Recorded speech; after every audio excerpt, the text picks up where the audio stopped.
Hiduplah seorang raja bernama Prabu Tapaagung. Beliau memerintah kerajaan Pasir dengan arif dan bijaksana. Sang Prabu memiliki 7 orang putri yang cantik jelita.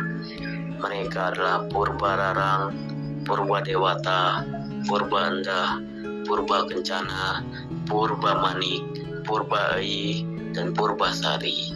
5 diantaranya telah menikah dan menjadi permaisuri di kerajaan lain. Kini tinggal Purbararang dan Purbasari yang belum menikah. Tetapi Purbararang sudah memiliki tunangan yang sangat tampan dan gagah perkasa. Dia adalah Raden Indrajaya, seorang menteri kerajaan. Sang Prabu menyadari kini usianya sudah semakin tua, tetapi ia bingung untuk memutuskan siapa yang akan meneruskan tatanya kelak. Menurut hukum adat tahta seharusnya diwariskan pada Purbararang sebagai saudara tertua. Namun sifat buruk Purbararang membuatnya khawatir akan masa depan rakyatnya kelak. Ia lebih senang jika Purbasari yang menggantikan tahtanya, karena Purbasari sangat bijaksana dan baik hati. Sang Prabu pun berkata, sepertinya putriku Purbasari yang layak untuk meneruskan tata kerajaan ini. Dengan pertimbangan itu, Sang Prabu kemudian memilih Purbasari untuk menjadi ratu, sedangkan Purbararang tidak setuju dengan keputusan ayahnya, karena ia merasa bahwa dirinya lebih berhak atas tahta itu. Orang menceritakan hal tersebut kepada Indrajaya dan muncullah akal licik mereka untuk menyingkirkan Purbasari. Ini tidak bisa dibiarkan, seharusnya yang berhak menjadi ratu itu aku. Tenang saja Purbararang, aku mempunyai rencana besar untuk menyingkirkan Purbasari. Mereka meminta bantuan kepada dukun sakti untuk menyihir Purbasari. Dengan kesaktian yang dimiliki oleh dukun, tiba-tiba Purbasari terserang penyakit aneh. Seluruh tubuhnya dipenuhi bintik-bintik hitam. Aduh, ada apa dengan kulitku? Mengapa kulitku dipenuhi dengan bintik-bintik hitam ini? Tenang saja, saya akan berusaha menyembuhkannya. Namun tak seorang tabib pun mampu untuk menyembuhkannya. Kesempatan ini tentu tidak disia-siakan oleh Purbararang. Ia segera menghasut ayahnya agar Purbasari diusir atau disingkirkan. Ayah, sepertinya Purbasari harus diasingkan ke suatu tempat. Dia terkena kutukan karena tidak memenuhi hukum adat. Benarkah yang kau katakan itu, Purbararang? Sang Prabu termakan oleh hasutan putrinya. Ia memerintahkan patinya untuk membuang Purbasari. Sejak saat itu, Purbasari tinggal seorang diri di sebuah pondok kecil di tengah hutan. Kini hewan-hewan di hutan menjadi sahabatnya. Hewan-hewan itu sangat baik dan sering membantunya mencari buah-buahan. Suatu hari ketika ia sedang asik bermain dengan para hewan, tiba-tiba muncul seekor lutung yang berwajah seram. Purbasari sangat terkejut dan takut.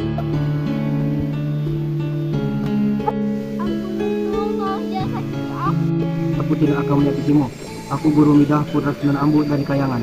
Aku melakukan kesalahan yang dibuang ke bumi dengan seperti ini. Dan aku tersesat di hutan ini. Bapak, apa yang dikatakan itu? Apakah kita bisa berteman? Namaku Purbasari. Kenalkan, nama saya Guru Midah, putra Sunan Ambu. Mendengar jawaban lutung, Purbasari menjadi tenang. Ia juga memperkenalkan dirinya dan menceritakan asal-usulnya. Akhirnya mereka berteman. Ketika pagi, ia mengajak Purbasari untuk mandi di telaga. Keajaiban pun terjadi. Penyakit Purbasari sembuh. Bintik-bintik hitam di kulitnya telah menghilang. Kini Purbasari pun menjadi cantik kembali. Alhamdulillah ya Tuhan, penyakit di kulitku sudah hilang. Aku bisa sembuh kembali. Kedatangan Purbasari ke kerajaan disambut gembira oleh seluruh keluarga kerajaan, kecuali Purbararang dan Indrajaya. Purbararang khawatir kedudukannya sebagai ratu akan terancam. Ia pun membujuk ayahnya untuk mengadakan sayembara. Ayah, Ananda ingin berbicara. Ada apa anakku? Ayah, Ananda keberatan bila Purbasari dinobatkan sebagai ratu. Agar semuanya adil, sebaiknya diadakan sayembara. Pemenangnya berhak mendapatkan tahta kerajaan, dan yang kalah akan mendapat hukum pancung. Berkumpul di halaman istana untuk menyaksikannya. Perlombaan pertama adalah memasak. Siapa yang paling cepat dan rasa makanan yang paling lezat akan dinyatakan sebagai pemenang. Lomba ini dimenangkan oleh Purbasari berkat kesaktian Lutung Kasarung yang mendatangkan para bidadari untuk membantu Purbasari memasak tanpa diketahui oleh siapapun. Perlombaan kedua adalah adu panjang rambut. Purbararang segera melepas sanggulnya. Rambutnya yang indah terurai hingga ke betis. Purbasari merasa tidak percaya diri karena rambutnya hanya sebatas punggung. Dengan kesaktian Lutung Kasarung memanggil para bidadari untuk menyambung rambut Purbasari. Tanpa ragu, Purbasari melepaskannya. Rambutnya yang halus pun terurai hingga ke tumitnya. Perlombaan ini pun dimenangkan oleh Purbasari. Perlombaan ketiga adalah adu ketampanan calon suami. Dengan bangga Purbararang menunjukkan Indrajaya sebagai calon suaminya. Semua yang hadir mengakui kegagahan dan ketampanan Indrajaya. Purbasari memperkenalkan si Lutung sebagai calon suaminya. Purbararang dan Indrajaya tertawa melihat Purbasari memperkenalkan Lutung Kasarung sebagai calon suaminya. Perkenalkan, ini calon suamiku, Indrajaya. Perkenalkan, ini calon suamiku, Lutung Kasarung. Purbasari, adakah calon suami yang lebih jelek daripada Lutung itu?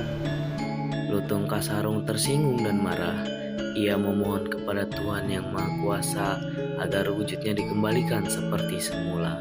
Ya Tuhan, kembalikan wujudku seperti manusia. Dalam sekejap, Lutung Kasarung berubah menjadi guru Mida yang ketampanan dan kegagahannya melebihi Indrajaya.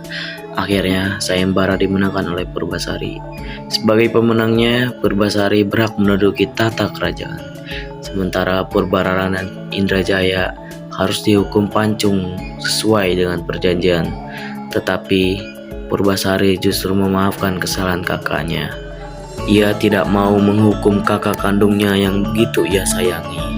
Ia mengizinkan Purbararang untuk tetap tinggal di istana. Akhirnya Purbasari dinobatkan sebagai ratu. Ia memerintah dengan adil dan bijaksana sehingga rakyatnya hidup dengan makmur. Hidup Purbasari!